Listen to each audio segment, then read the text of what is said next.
get to it. 30 minutes beginner yoga practice. Here we go. Let's get into a comfortable seated position, however you want to. If you need a yoga block or something to sit on, if you want to sit in a chair, that's totally fine as well. If you do have a yoga block, that's fine. If you don't, you could use books. Make sure you get a towel or a blanket to place on top of the books, especially if they're hard covered. Keep in mind you want to sit to the edge of the yoga block if you are sitting on a yoga block. This will help to activate into the sit bones and get you into that proper posture. Additionally, it will help you to sit cross-legged much easier.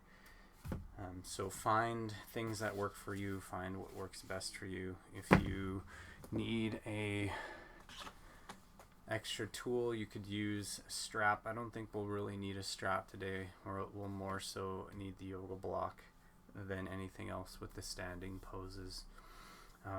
Get into a comfortable seated position on the floor or on your chair, engaging into those sit bones as best you can. You could half lotus here if you want to for the beginning section, and then I'll be switching about halfway through.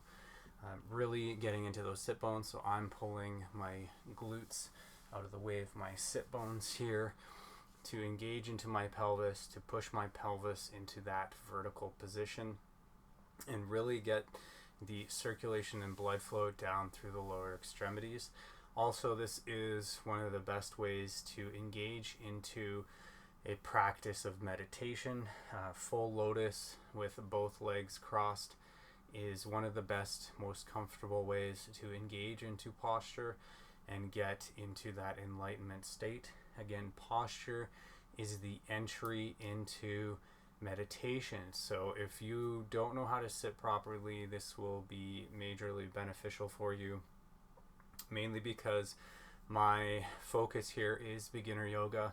So we're not going to be doing a whole lot of crazy stuff. We're just going to be doing modified poses for the most part. I will be doing the full pose so you can see kind of what it looks like as best I can. I'm not perfect, so keep that in mind as well. So we're going to start by engaging our pelvic floor, Mula Bandha, tied to Muladhara chakra.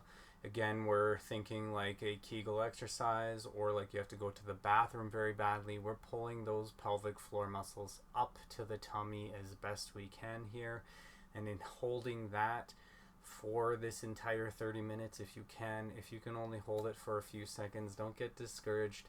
If this is your first time doing this, I highly encourage that you practice Kegel exercise. Stop peeing when you go pee midstream. This will help to build up those pelvic floor muscles, get them nice and strong so that they can stand the time that you are spending into these power locks. Again, moving up from the base chakra, Muladhara chakra, we're moving up to Svadhisthana chakra, our solar plexus chakra. Doing this, we engage our solar plexus. We pull our belly button to our spine as best we can. This helps to bring fresh oxygen and blood into the abdomen and helps to boost digestion, gets the organs functioning properly, and just really protects the lumbar spine. If you have back problems, this can really benefit you as well, especially if you have sciatic nerve problems. This is a major practice that you need to start doing in your life, especially if you're 30 years or older. It's super important to try and practice these things on a daily basis. From there, we're moving up to the chest, into our heart chakra, Anahata chakra. This is not a power lock. This is just simply to protect the thoracic spine. We're pulling the shoulder blades together and then rolling them down the back. What this does is it encases the thoracic spine between the shoulder blades, helping the thoracic spine to stay straight. Additionally, it helps to open up the rib cage nice and wide so our diaphragm can expand and contract with ease. This helps us to breathe deeper. It gets us into that rhythmic breathing. Additionally, it just helps to get that rhythmic vibration going once we get into the throat chakra and Ujjayi breath. From here, we're moving up to Vishuddha chakra, our throat chakra, and we're getting into Uddiyana Bandha. This is where we reach with the crown of our head to the sky as best we can.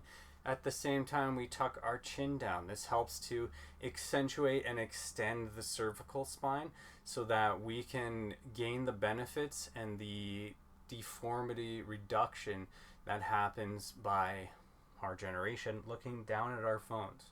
This helps to reverse that deformity that happens between the T1 and I believe it's C7, cervical 7 and thoracic 1. Really important to practice here, especially as we get into using our technology more, and as we get older, you can really start to see the protrusion in the thoracic and cervical spines if you aren't practicing these.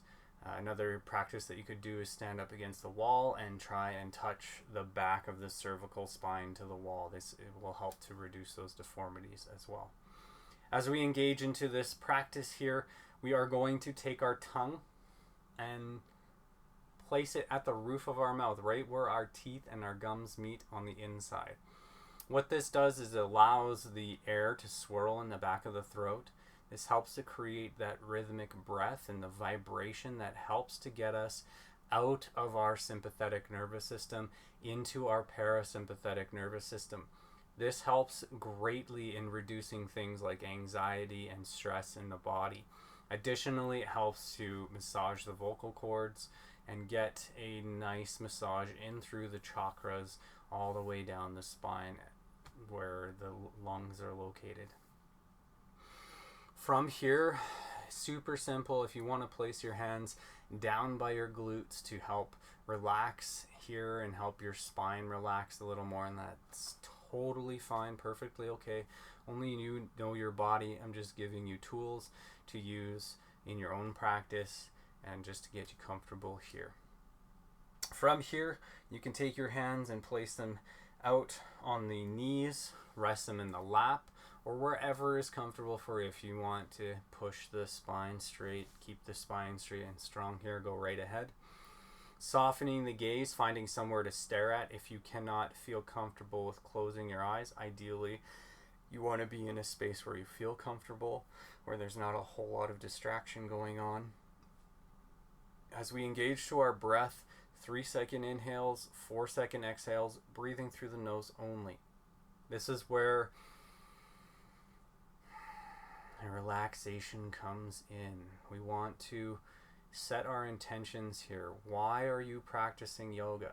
Very important to visualize what you want to achieve from a practice, any practice, whether that's running, swimming, practicing yoga, engaging into your breath, engaging into a meditation, or getting into movement, whatever it is.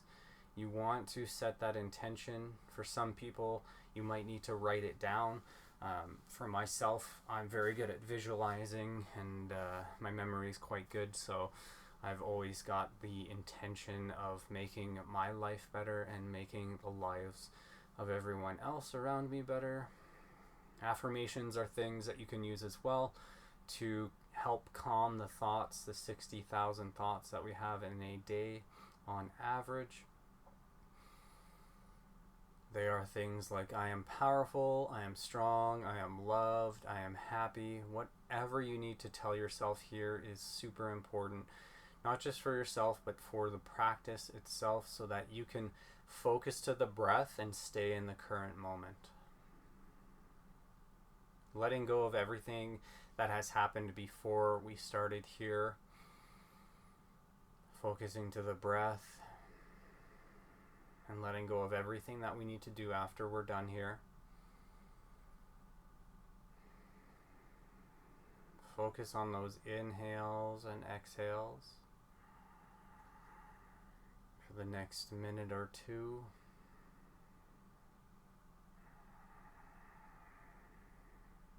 Really engaging into the stillness now. Really setting that intention.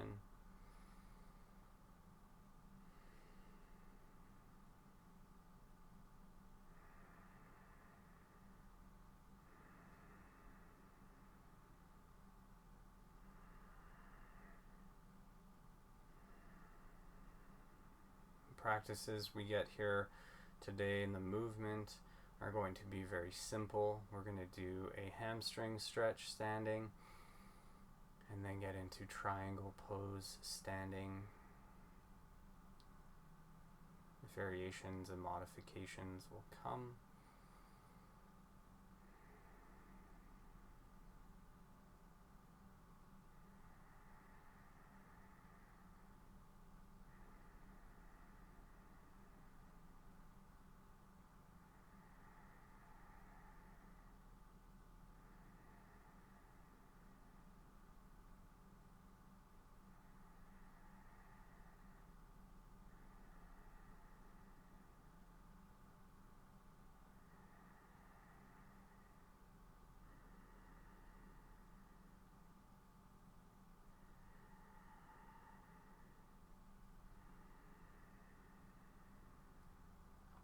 The yoga I'm teaching is a very traditional yoga. It is known as Raja Yoga. It is where Hatha and Ashtanga Yoga stem from.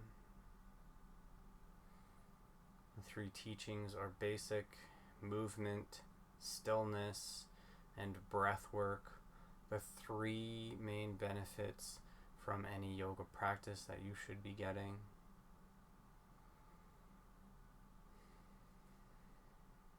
Alright, it's been 2 minutes. We're going to stand up. We're going to get into the yoga postures, so standing postures. Standing up onto our mat, standing about 3/4 of the way back.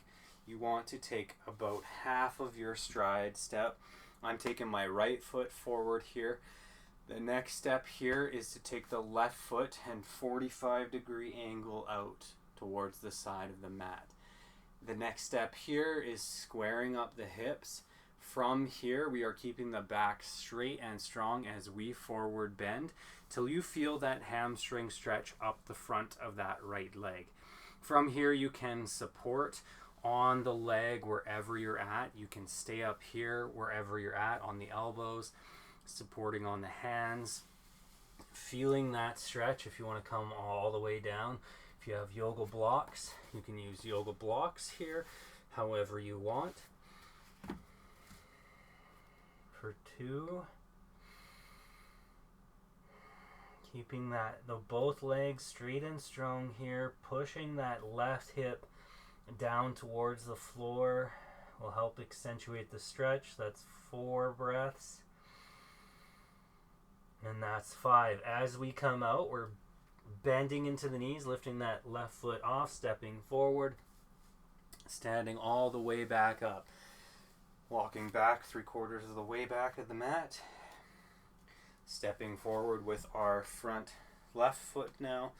Opposite foot if you want to. 45-degree angle in that back right foot. Squaring up the hips once again. Nice deep inhale. Exhale. We're bending forward till you feel that stretch in that left hamstring. Coming down as far as you want. Once again, using the yoga blocks here, however you want to. For 2, driving this right hip down towards the floor, squaring up those hips as best you can. For 3. That's 4. And that's 5. We're bending into the knees, lifting that right foot forward, and standing back up nice and gently here. Super simple. Standing at the back of the mat once again, 3/4 of the way back. Stepping forward with that right foot. We're going a full stride here, about 4 or 5 feet, wherever you're at. 45-degree angle with that back foot once again. Squaring up the hips as best you can here. We're taking our right hand out in front, reaching as far as you can to that wall in front of you, wherever you're at. And then you're coming down to the thigh with the elbow, the hand on the knee, on the leg, down by the shin, on the foot. If you want the yoga block here, inside or outside the foot. From here, left hand on the hip, supporting the lumbar spine if you want to, or you can reach to the sky. With that gaze, you're looking to the side wall or high to the roof as best you can, or to the fingertips for 2. Keeping those legs straight and strong for 3. For 4. And that's 5. Same idea here. We're bending the knees, stepping forward, coming back up, walking back to the back of the mat 3/4 of the way. Once again, stepping forward with that left foot 4 or 5 feet between the feet here. That right leg is getting a 45-degree angle. Squaring up the hips. Once again, we're really getting into the hamstrings today because we use the hamstrings a lot. Reaching with that left hand as far forward as you can go till you can't reach anymore. Then coming down to the thigh, the shin, the knee, wherever you're at. Foot, yoga block, inside, outside. From here, we're opening up. Right hands on that lumbar spine. Looking to the side wall, or the fingers, or the roof. For 2. This is 3. For 4. And that's 5. Coming back, bending the knees, stepping forward, supporting with the hands wherever you can. Coming back up.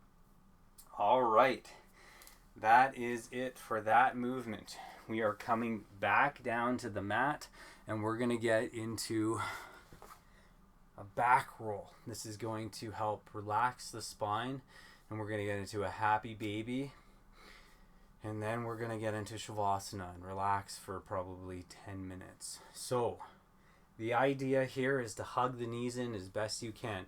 If you can touch the forehead to the knees, fine, do that. If you can't, no problem. 5 or 6 rolls here. We're rolling out the spine. This will help reset the spine. If you have any misplaced discs or any discomfort in your back, this should help you quite a bit. So the idea here is to push with your feet, and then you're starting to roll and rock backwards, rolling up onto the shoulders as best you can. That's 2. 3 more. Or 4. That's 3. Don't forget to breathe here. That's 4. 5. And 6. From here, we're just lying straight back onto the floor. Happy baby, there's a bunch of options here. The idea here is to really engage into the back, and you're just rocking left and right. This is easy, happy baby. If you can't hold on with the knees, you can hold on with the hands to the knees. You can keep the knees together, or you can spread them wide. Entirely your choice here. If you want the full happy baby, we're reaching up through the thighs, grabbing the outsides of the feet, and you tuck the knees into the armpits, and then you're rocking left and right. If you feel uncomfortable here, you feel like you're going to roll to the side, you can bring the feet together to help with the knees, to stop you from rolling too far to the left and the right. Additionally, if you have that yoga block, or you have 2 yoga blocks, you can place them on the sides to help you stop from rolling to the side too much. The idea here is to massage through the hips, in through the back, up the kidneys, and into the adrenal glands. This helps set us up for Shavasana, helps get us relaxed.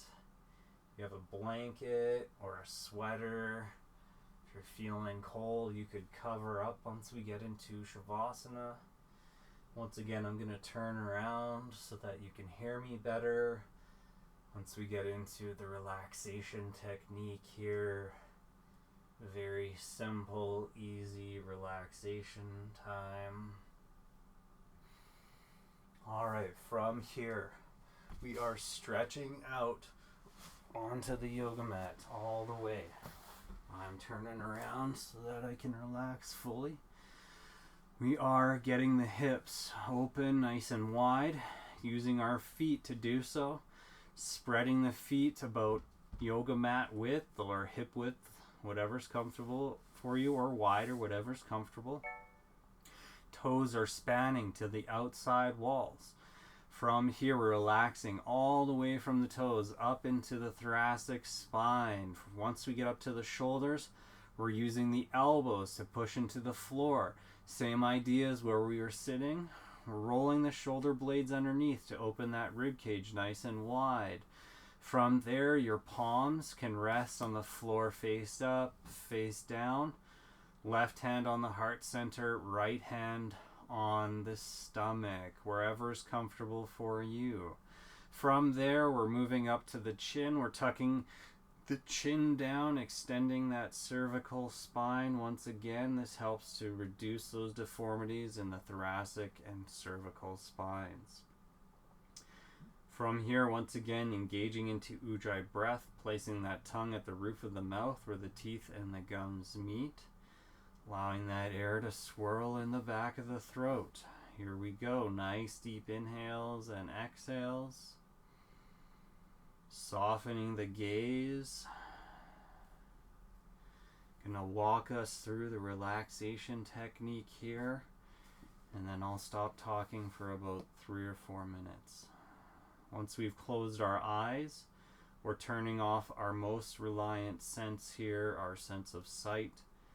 Nice deep inhales and exhales, focusing on the breath in the present moment to distract the mind from wanting to open the eyes and look around.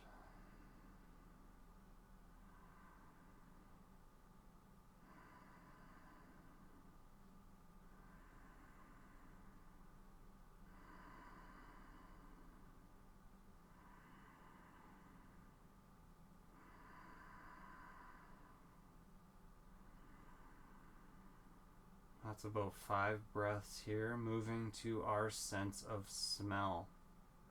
Noticing the odors inside and outside of the room. Maybe some pleasant, maybe some not so pleasant. Focusing back to the breath to distract the mind from the sense of smell.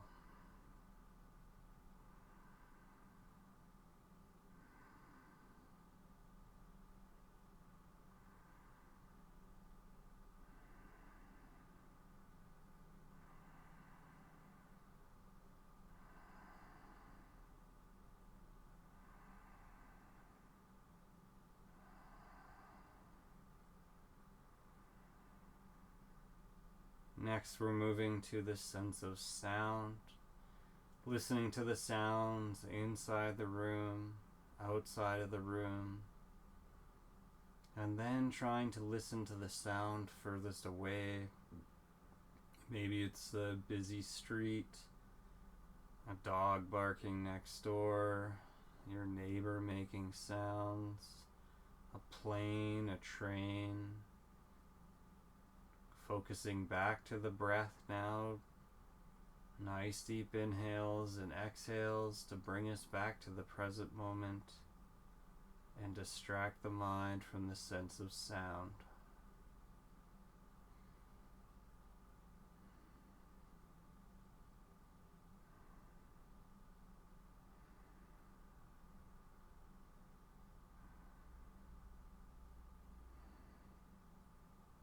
Last but not least, our sense of touch.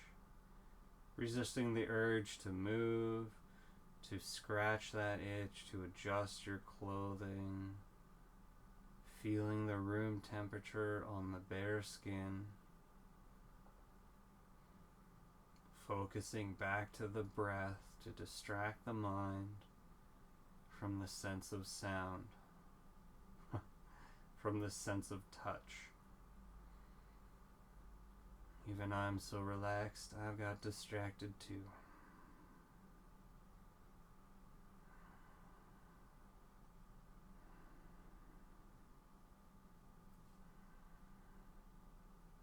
Alright, for the next few minutes, just let the breath happen naturally, and I'll bring us back to some movement.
Alright, we've spent about 5 or 6 minutes in Shavasana here.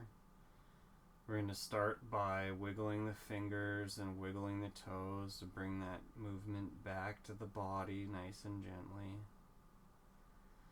Then from here we'll get into some wrist and ankle rotations going.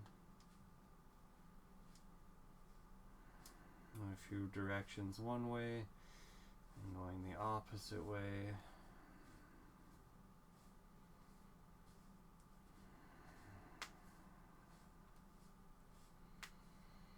From here we're going to flex into the abs to protect the spine, pulling the knees up into the chest once again, rocking left and right.